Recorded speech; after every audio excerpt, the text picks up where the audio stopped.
என்று சொல்லப்பட்ட 5 பஞ்சபாண்டவர்கள் பிறந்தார்கள். இது பிறந்த உடனே காந்தாரிக்கு கோபம் வந்துருச்சு. ஏன்னா பல வருஷமா கர்ப்பத்தை தாங்கிட்டு இருக்க குழந்தை பிறந்த பாடில்லை. அப்பொழுது அம்பிக்கலை எடுத்து அடிமட்டில் குட்டிக் கொள்கின்றார். அடிமத்தை குட்டிக் கொள்ளும் பொழுது ரத்தமாக வீணிட்டு ஓடுகின்றது. அப்பொழுது வேதவியாசர் ஓடுவது, காந்தாரி என்ன வார்த்தை செய்து விட்டாய், எதற்காக இப்படி அவசரப்பட்டு விட்டாயே, இதனால் உலகமே இந்த பூலகமே இந்த யுகமே அழிய காரணமாக இருந்து விட்டாயே. அப்பயே எச்சரிக்கிறார் நடக்கும்னு சொல்லி.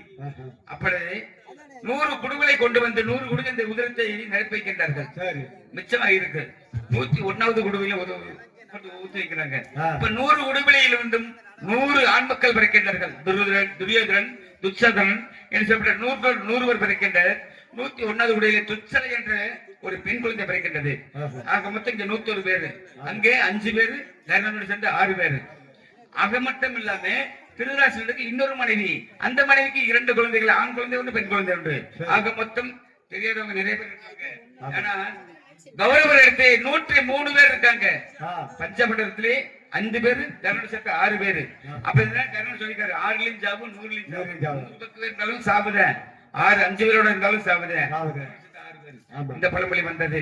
இப்படி இருக்க இந்த சின்னஞ்சிறு வயது மேலே போட்டி பொறாமைகள் ஏற்பட்டு நாளடைவிலே பெரும் பகையாக மாறியது. இதையே ஜகனி ஊட்டி வளர்த்தார். ஏன் ஜகனிக்கு ஒரு காரணம், இந்த கௌரவர்களை பழிவாங்க வேண்டும். யாரு? துரியோதன கூட்டத்தை பழிவாங்க வேண்டும். ஏன்னா துரியோதனுடைய தகப்பனார் செய்த கொடுமைகள் எப்படி, யாருக்கு? ஜகனியுடைய தகப்பனாருக்கு.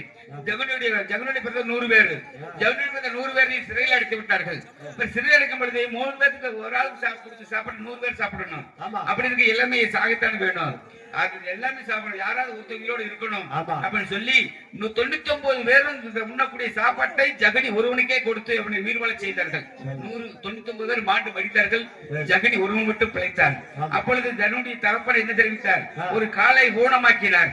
ஏன் அந்த ஊனத்தை பார்க்கும் போதெல்லாம் அந்த துரியோதனனுடைய திருராசன் செய்த கொடுமைகள் ஞாபகத்தில் வர வேண்டும், அதுவரை பழிக்கு பழி வாங்க வேண்டும் என்று நினைவில் இருக்க வேண்டுவதற்காக ஊனத்தை படைத்தார்.